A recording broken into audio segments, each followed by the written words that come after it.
Alright guys, I'm back for another video today. So we're going to talk a little bit about training, right? What separates the average person from someone who is a little bit better? And it's not really by much. It's not by what you may think it is. And when I say that, it means uh, some people like to watch movies, right? And they're like, oh man, I can learn something from this movie. You really can't do that. You have to be a little bit more practical than that. Then there's another group of people where they may go to a dojo or go to a gym and they may train that way, right? And that's how they get their training, but they're only able to do that maybe, once or twice a week. And then during that time, they're working, they're doing other things, right? And then there's that in-between group of people out there that do this every day. Now, they train by themselves, but they train every single day. They try to do little things to keep themselves in shape. They do their own form of training, right? Whether they go out to the field, as you see I do. So I don't go to any kind of dojos anymore. Like when I was younger, some of the stuff I remember I'm able to, replicate now, years later. But I don't go to any kind of dojo or any kind of training place, right? Don't have the time, family, a lot of things typically going on, right? So I'm the type that trains by himself. Now you say, okay, well, could you be effective by training by yourself as opposed to going to a dojo? It depends on how you look at it, okay? So, like I said, someone who goes to a dojo is probably going to go twice a week, right? And then they don't train because they don't really train by themselves. Many of them don't. Some may do, right? But most people have normal lives and they will only train maybe twice a week, and then they don't train other than that. Whereas someone like me, I pretty much do this just about every day, right? I do, bow staff training, sticks, knife, do all that kind of stuff, practicing my own created things. And you may say, well, how would you know if that's effective against someone who's, against an opponent? How would you even know those methods are effective? Well, it's very, very simple, guys. It's very, very simple, right? Throwing a strike on someone hurts, right? It doesn't really take much. And I don't want to say skill, but it doesn't take much to hurt somebody. People who are untrained get into fights all the time, right? And they're able to knock someone out. But could they consistently do it? Probably not. In my opinion, doing my own form of training, right? Well, I'm able to hit something. Yes, I train with my kids. You can't really do much with kids, but you can at least teach them some stuff, right?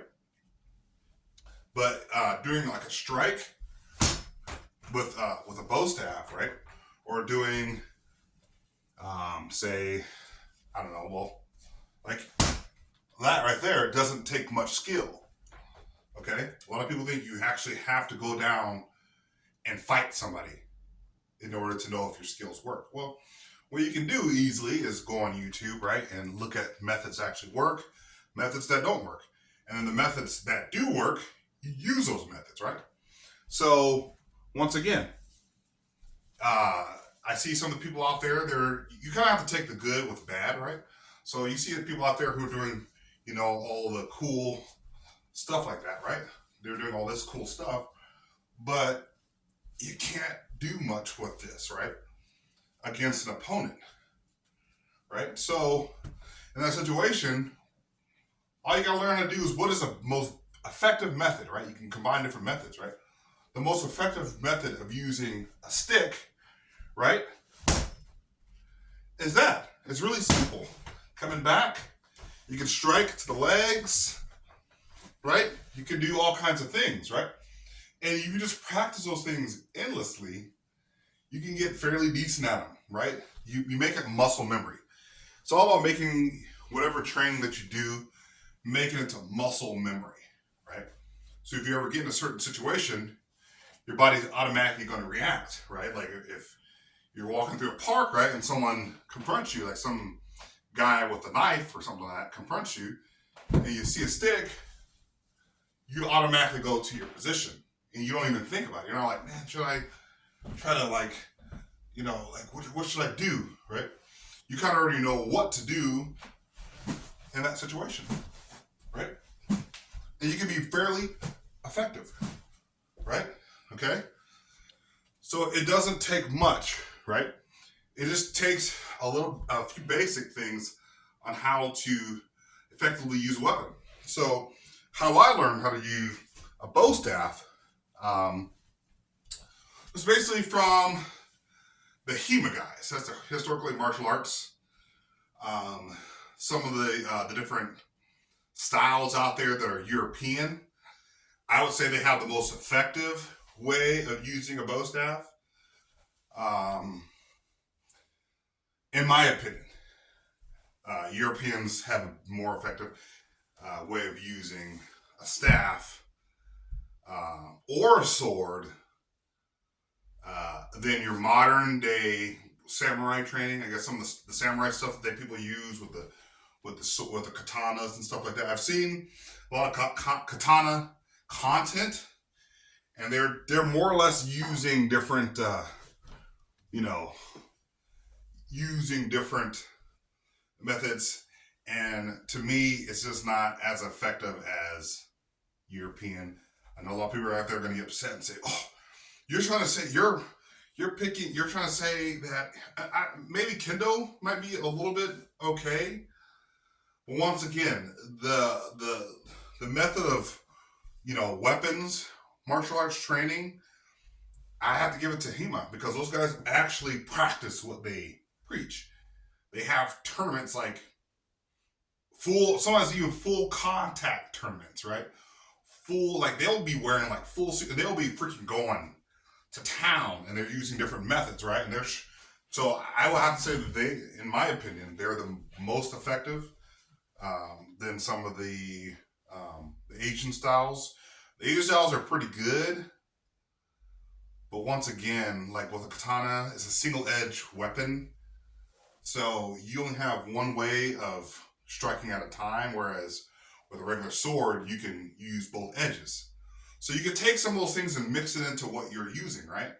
So I would typically, like with the bow staff, I've seen a lot of the Asian martial arts styles, whether it's Chinese or Japanese or whatever kind, right? Theirs are more or less, in my opinion, a lot of katas. I've seen some of the kung fu.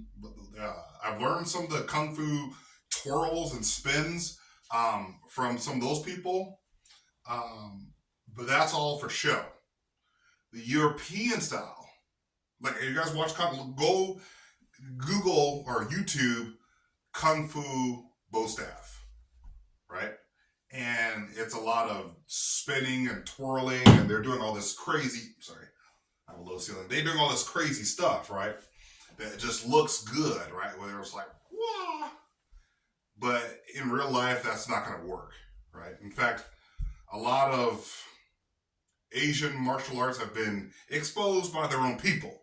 Some of the kung fu and some of the stuff, those masters were getting exposed by MMA people, right? So I like the European style where they're actually like using leverage, right? And they're actually like just plain fighting, right? They're plain fighting. So you can use a lot of those different methods, right? That they use. I think that's a more effective way of fighting than some of the more Asian styles, which is more like flashy, showy, katas. That's not going to translate into a real fight.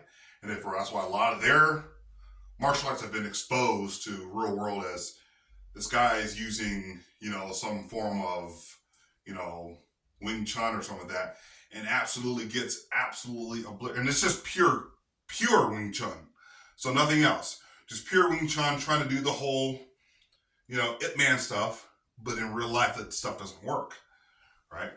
What's more effective is European and American styles out there, like boxing, right? But then there's some styles out there in Asian fighting where they actually have surpassed pretty much everything. There's Muay Thai, right? Excellent form, right? But then there's Dutch kickboxing, and they have so there's different forms. You take whatever works for you. In my opinion, I would say European, at least as far as weapons training, at least as far as weapons training, I'd say they are the most effective, right? Right? Most effective, right? Um, so that's just my opinion, guys. I know a lot it's gonna upset a lot of people out there, but that's just my opinion. I go with what's most practical. What is the most practical way of using a bow staff, right? Is it like where they're doing the whole, uh, like some of the stuff that's being done out there, right? Like I said, I like this stuff, and you guys will see my videos where I do that, and that's just for pure entertainment, right? Pure entertainment, right? You look at all some of my videos that I even posted in the last week or two, right? Where I'm doing the spinning, right? I'm doing all the stuff out there right? But once again, this stuff right here, all this stuff right here, just doesn't. It's not going to defend you in a self-defense situation, right? It's not going to defend you in a self-defense situation. This stuff is fun to do at the park where people are watching you and you feel like you're amazing and invisible. But at the same time, this stuff isn't going to save you in a self-defense situation, right? It's just not going to. What's actually going to save you in a self-defense situation is knowing how to use your weapon to strike an opponent. And I think European martial arts is historically a lot better, right? They're using the leverage, right, to fight against someone. That's just how they do it. So that's just my opinion, guys out there. Sorry for those of you guys out there who are going to be upset and say, you're saying European is better than Asian weapons training? In my opinion, easily yes. Just because, like I said, with the katana, they're doing I see some of the stuff that they do, and it's just more like for show and form, most of it. And while they did probably use, obviously, katanas and bows and stuff, UB bows in battle, when they were doing that when they were fighting probably actual enemies, they were actually probably fighting, right? They were fighting. They weren't like, okay, I'm going to stand here, and we're going to stand there, we're going to fight. They weren't doing that. They're probably fighting like your normal European styles, right? The European, where they're just going, they're hacking, you're trying to stab and hit the other person. But all the stuff that people see people out there doing, right, is not going to save you in a fight. I'm sorry, it's just not going to save you in a fight. And also, here's another thing.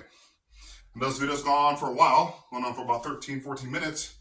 But one of the problems I have with Filipino martial arts, once again, is they have all the disarming techniques, and they have some insane techniques that, man, looks absolutely amazing. And if in that situation you're able to disarm someone of their knife, right, or of their freaking sword or whatever, like they got some big, machete, and you're able to disarm someone of that, sure. But in real life, that's just not going to work. I'm sorry, it's just not going to work. If two people are hacking at each other, right? They're swinging and they're trying to hit each other. You're not going to be able to disarm someone with a knife. I'm sorry. You're going to get slashed. You're going to get cut. I would say 8 times out of 10, you're going to get cut. Even if you're a trained, expert martial artist.